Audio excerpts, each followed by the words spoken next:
ഇതിപ്പോൾ ഈ സമയത്തൊരു അധിക പ്രസംഗം ആയേക്കുമല്ലേ നിതീഷെ. പക്ഷെ വലിയൊരു സന്തോഷം എന്ന് പറഞ്ഞാൽ ഞാനൊരു പ്രേക്ഷകനായിട്ട് നിന്നാണ് സംസാരിക്കുന്നത്.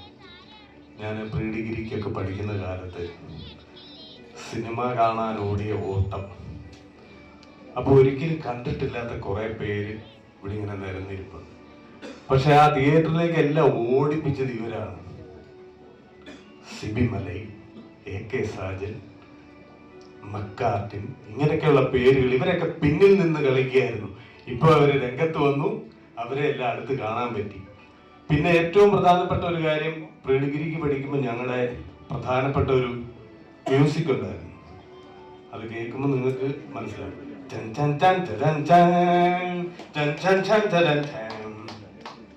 സത്യം പറഞ്ഞു കഴിഞ്ഞാല് അത് പറയുമ്പോൾ തന്നെ അറിയാം അതാരാണ്. സ്വാമി സാർ.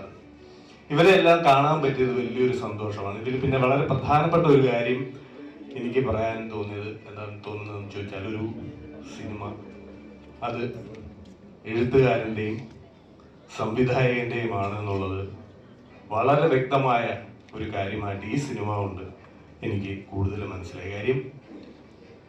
ഞാൻ സ്വപ്നത്തിൽ പോലും കരുതാത്ത രീതിയിൽ എന്നെ കൊണ്ട് അഭിനയിപ്പിച്ചു ഡയറക്ടർ രാകേഷ്.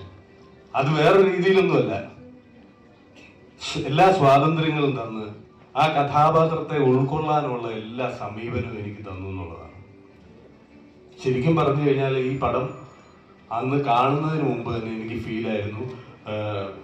പുള്ളിക്കാരി പറഞ്ഞതുപോലെ അവസാനം സത്യം പറഞ്ഞു കഴിഞ്ഞാൽ ശരിക്കും കരഞ്ഞുകൊണ്ട് തന്നെയാണ്. കാര്യം എൻ്റെ ഏറ്റവും അടുത്ത സുഹൃത്താണ് നിതീഷ്, പിന്നെ നായിക അപ്പം പരിചയപ്പെട്ടാണ്. ഇവർ രണ്ടുപേരും മരിച്ചു കിടക്കുന്ന ഒരു അവസ്ഥ കണ്ടുകൊണ്ടാണ് അത് ലാസ്റ്റ് സീനുമായിട്ടിരിക്കുന്നത് അല്ലേ. അത് കണ്ടുകൊണ്ടാണ് ഞാൻ പോകേണ്ടത്. അന്ന് എൻ്റെ സീൻ തീരുക. ഒരാഴ്ച എനിക്ക് വിഷമമായിരുന്നു. അപ്പൊ ഈ സബ്ജക്റ്റ് വളരെ പ്രധാനപ്പെട്ട ഒരു കാര്യമായിട്ട് ഇന്നത്തെ കാലത്ത് മനുഷ്യബന്ധങ്ങൾ വളരെ കുറഞ്ഞു വന്നുകൊണ്ടിരിക്കുന്ന ഈ കാലഘട്ടത്തിൽ വളരെ പ്രധാനപ്പെട്ട ഒരു സബ്ജക്റ്റാണിത്. പക്ഷെ ഇതിന്റെ വേറൊരു വലിയൊരു ബ്രില്യൻസ്, ഇതിന്റെ ടൈറ്റിൽ തണുപ്പ്. ഒന്ന് ശ്രദ്ധിച്ചില്ലെങ്കിൽ ഈ തണുപ്പ്, ഈ പടത്തിന്റെ ക്ലൈമാക്സിന്റെ സസ്പെൻസ് ആ പേരിലൂടെ പൊട്ടും. മാത്രമല്ല ആ പടത്തിന് ചേർന്ന പേരുമാണ്. ഇത് രണ്ടും അതിലുണ്ട്. വളരെ ബ്രില്യൻ്റ് ആയിട്ടാണ് ആ പേര് തണുപ്പ്. ആദ്യം വേറെന്തോ ഒരു പേരായിരുന്നു പ്ലാൻ ചെയ്തിരുന്നത്. അപ്പോൾ എനിക്ക് അത്ര വലിയ സന്തോഷം തോന്നില്ല. പിന്നെ അതിനുശേഷം ഇത് തണുപ്പ് എന്ന് പറഞ്ഞു വന്നപ്പം ശരിക്കും മലയാള സിനിമയ്ക്കും ഒരുപാട് പ്രേക്ഷകർക്ക് ഒരു തണുപ്പാണ് നൽകിയത്. അത് ഒരു നല്ല തണുപ്പായിട്ട് അതിങ്ങനെ തുടരട്ടെ. ഒരുപാട് സിനിമകൾ ചെയ്യാനുള്ള അതിൻ്റെ എല്ലാ ഭാഗ്യങ്ങളും ഇതിൻ്റെ പിന്നിൽ പ്രവർത്തിച്ച് ചിലവ് ആൾക്കാർക്ക് ഉണ്ടാവട്ടെ എന്ന് ഞാൻ പ്രാർത്ഥിക്കുന്നു. ഏറ്റവും പ്രധാനപ്പെട്ട മറ്റൊരു സാധനം, നല്ലൊരു കഥയും നല്ലൊരു തിരക്കഥയും നല്ലൊരു സംവിധാനവും കുറേ നല്ല നടന്മാരെയും കിട്ടിയിട്ട് കാര്യമില്ല. കാശ് മുടക്കാൻ ആൾ വേണം. അതും ആവശ്യം ഇത്തിരി ബോധമുള്ള ഒരാൾ, ഈ കഥയെ പറ്റി എൻ്റെ സന്ദർഭങ്ങളെ പറ്റി എല്ലാം അറിയാവുന്ന ഒരാൾ കാശ് മുടക്കുമ്പോഴാണ് വളരെ പ്രധാനമായിട്ട് നല്ലൊരു സിനിമ ഉണ്ടാകുന്നത്. എന്നെ പോലുള്ള ചെറിയ കലാകാരന്മാർ ജീവിച്ചു പോകുന്നത്.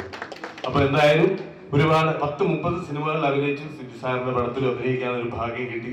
സഹിക്കാൻ പാടുകയാണ്. അങ്ങനെ ഒരുപാട് ഞാൻ ഒരു വർക്ക് ചെയ്തല്ല എൻ്റെ ഭാഗ്യമായിട്ടാണ് ഞാൻ തമ്പി കാണുന്നതാനും, സിബി സാറ്, ലാൽ ജോസ്, അതുപോലെ ജിത്തു ജോസഫ്, അങ്ങനെ M പത്മകുമാർ, അങ്ങനെ ഒരുപാട് എല്ലാ പ്രശസ്തരുടെയും കൂടെയാണ് എനിക്ക് അഭിനയിക്കാൻ പറ്റിയത്. അത് എൻ്റെ ജീവിതത്തിലെ വലിയൊരു ഭാഗ്യമാണ്. സാറൊക്കെ ഞാൻ വിളിച്ച് ചെയ്യുമ്പോൾ ഞാൻ അത് കിരീട സേതുമാധവനെയൊക്കെ ഡയറക്റ്റ് ചെയ്ത ആളാണ്.